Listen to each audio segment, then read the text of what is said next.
Okay, so we have our solid model imported. We have wireframes created on all corners, and we've fixed up our splines, so we're going to be able to use these to make our drilling tool paths. Now we need to orient it the way we want, so for op1, op2, and op3. So let's start out by creating a tool path, creating a plane for op1. So we can expand our planes out here, and let's pin it in place so we see it, and let's unpin toolpath because we don't need that right now. So we have planes. We're going to create a new plane, but first let's go through and figure out where we want op1 to be. So we can just flip through our different planes. That's not op1. That's looking like it might be op1. Let's go here and say isometric. I think that's how we pretty much want it oriented. Let's do it. We're going to rotate it around the way the tutorial has us do. Now, the tutorial has us actually pivoting it around, but what I want to do is just rotate it by creating a plane. So let's go ahead and create a new plane from geometry. And I'm going to have my origin over in this corner so that I can rotate this 180 degrees around. I'm going to select my X, select my Y, and I'm going to flip through these until now my X is increasing to the left, my Y is increasing towards me, and the Z is going up.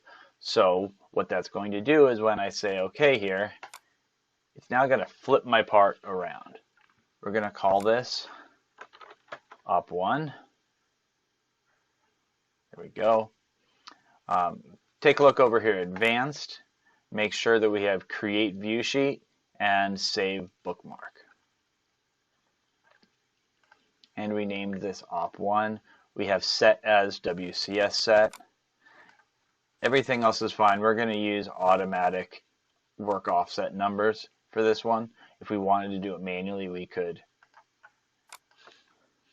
That would be G54. That would be G55. That'd be G50. That would be G56. But we're just going to leave them at automatic for now. Green checkbox.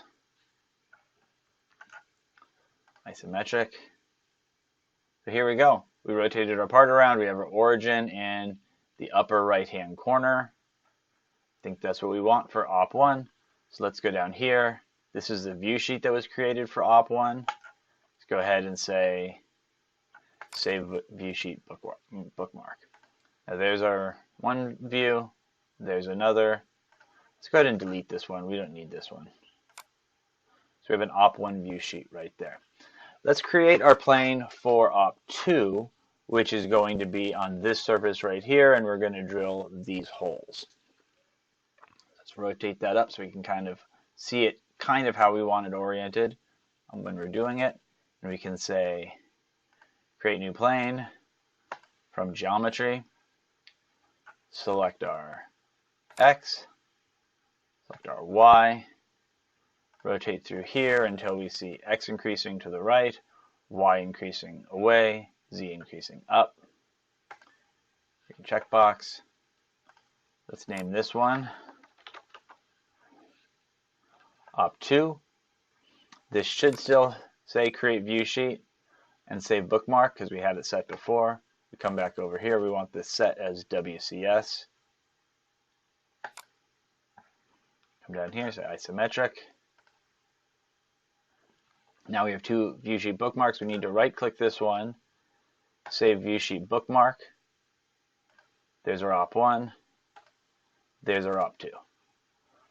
Okay, so let's go ahead and create a plane for op3. Come around here. There's our what we're going to be doing for op3. Create a new plane from geometry. Select our X. Select our Y. Flip to there. X is increasing to the right, Y away, Z is up. Green checkbox. Let's call this op3.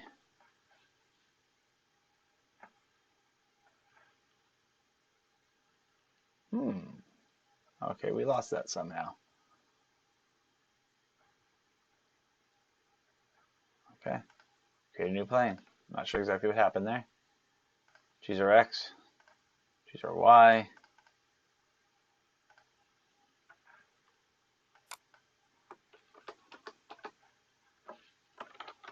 Op3, set as WCS.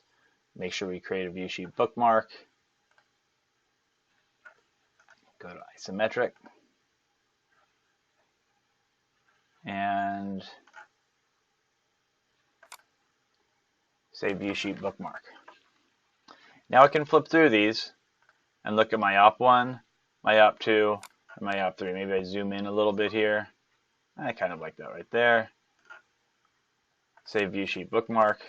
Here's op3, op2, op1.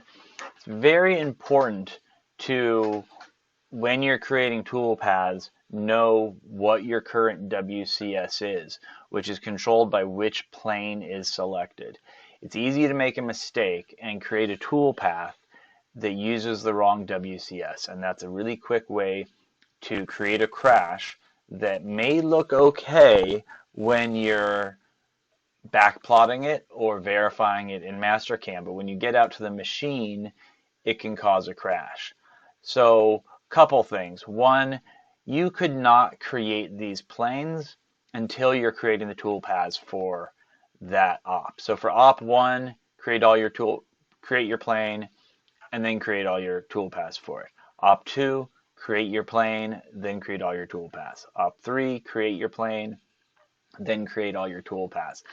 That's typically how I would probably do it in a production setting, but it is nice to get them all done and organized in advance. So I'm demonstrating it that way. Really up to you which way you do it. You just need to make sure you have this plane selected when creating your tool paths for op1, and this plane selected when creating your tool paths for op2, this plane selected for creating your tool paths for op3. Now, ways you can confirm that that's selected. Notice as I flip through my bookmarks here, the WCS is changing from plane to plane. So you can keep your planes manager open and make sure that you see the active one here, but also look down here in your status bar. WCS says op1, tool plane says op1, construction plane says op1. When I click here, all of these change to op1 to op2. When I click here, they all change to op3. So you can get in the habit of, when creating tool paths, keep an eye on your status bar down here and make sure you haven't accidentally set the WCS to something else. Now, having these viewsheet bookmarks set up can really help that, because and your follow rules, because if you're looking at this from op1, you can be pretty darn sure that your WCS is going to be set. If you're looking at this from op2, you can be pretty darn sure that your WCS is going to be set, and etc., etc. But this only works if you only use the viewsheet bookmarks to manipulate your part. If I have this set, I'm using this viewsheet bookmark, and op1 is set, WCS is set, and then I manually use the mouse to manipulate this around.